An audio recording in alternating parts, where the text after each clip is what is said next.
sometime in the next 12 to 18 months, we'll reach the point where like most of the code that's going towards these efforts is written by AI. And I don't mean like autocomplete. I'm talking more like you give it a goal, it can run tests, it can find issues, it writes higher quality code than like the average very good person on the team already.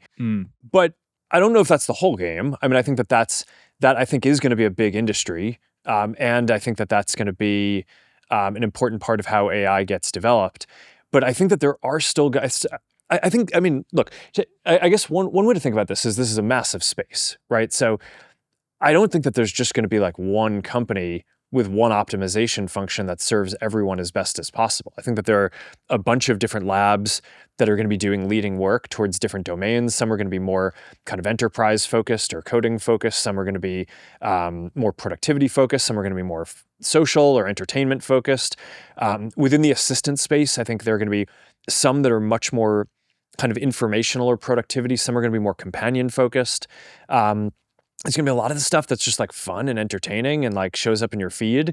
And I think so I think that there's just like a huge amount of space. And part of what's fun about this is like, it's like going towards this AGI future, there are a bunch of common threads for what needs to get invented, but there are a lot of things at the end of the day that need to get created. And I think that's, I think you'll start to see a little more specialization between the groups if I had to guess.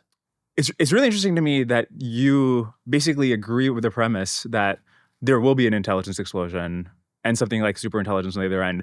But then if that's the case, or tell me if I'm misunderstanding you, if that's the case, why even bother with personal assistance and whatever? Why not just get to superhuman intelligence first and then deal with everything else later? Well, I think that's just one aspect of the flywheel, right? So part of what I generally disagree with on the fast takeoff thing is it takes time to build out physical infrastructure, right? So if you want to build like a gigawatt cluster of compute, that just is going to take some time, right? It like takes NVIDIA a bunch of time to like stabilize their new generation of the systems. And then you need to figure out the networking around it. And then you need to like build the building, you need to get permitting, and you need to get the energy. And then like, okay, you want like some, whether it's gas turbines or green energy, you need to like, there's a whole supply chain of that stuff. So I think that there's like a lot of, and we talked about this a bunch on the last time that I was on the podcast with you. And I think some of these are just like physical world, human time things that as you start getting more intelligence in one part of the stack, you'll basically just run into a different set of bottlenecks. I mean, that's sort of the way that engineering always works. It's like you solve one bottleneck, you get another bottleneck. Yeah. Another bottleneck in the system, or another ingredient that's going to make this like work well, is basically people getting used to and learning and having a feedback loop with using the system. So I don't think like these systems don't tend to be the type of thing where like something just shows up fully formed and then people magically fully know how to use it. And that's the end. I think that there is this coevolution that happens where people are learning how to best use these AI assistants. On the same side, the AI assistants are learning what those people care about, and the developers of those AI assistants are able to make the kind of AI assistants better. And then you're also building up this base of context. So now you wake up and you're like a year or two into it, and now the AI assistant can reference things that you talked about a couple of years ago, and like that's pretty cool. But you couldn't do that if you just launched the perfect thing on day one. There's no way that it could reference what you talked about 2 years ago if it didn't exist 2 years ago. So I guess my view is like there's this huge intelligence growth. There's a very rapid curve on the uptake of people interacting with the AI assistants and like the learning feedback and kind of data flywheel around that.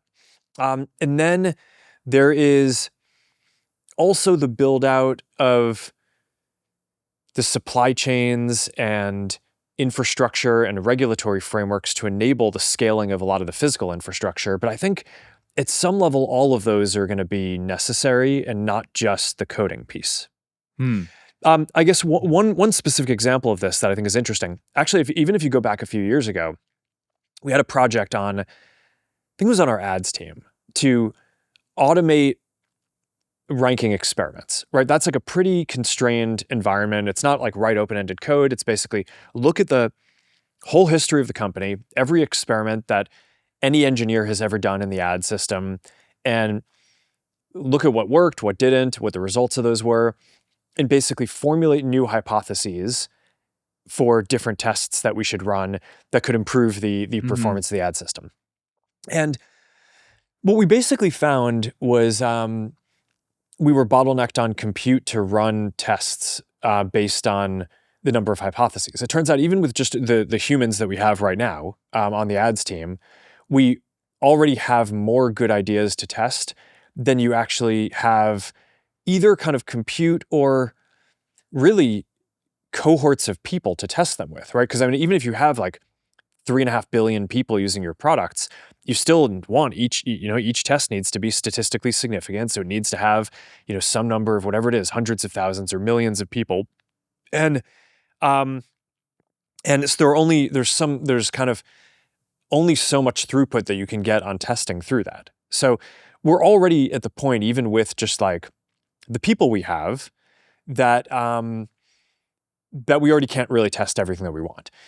So now just being able to test more things is not necessarily going to be additive to that. We need to get to the point where the average quality of the hypotheses that the AI is generating is better than what all the things above the line that we're actually able to test that like sort of the best humans on the team have been able to do before it'll even be marginally useful for it. So I think that there's like, we'll get there. We'll get there, I think, pretty quickly. But it's not like, okay, cool, the thing can write code, all of a sudden everything is just improving massively. There are like these real world constraints that basically it needs to be able to kind of do a reasonable job. Then it needs to you need to have the compute and the kind of people to test. And then over time, as the quality creeps up, I don't know, are we here in like 5 or 10 years and it's like no set of people can generate a hypothesis as good as the AI system? I don't know, maybe, right? It's like, then I think in that world, obviously, that's going to be how all the value is created. But that's not the first step. If you enjoyed this clip, you can watch the full episode here and subscribe for more clips. Thanks.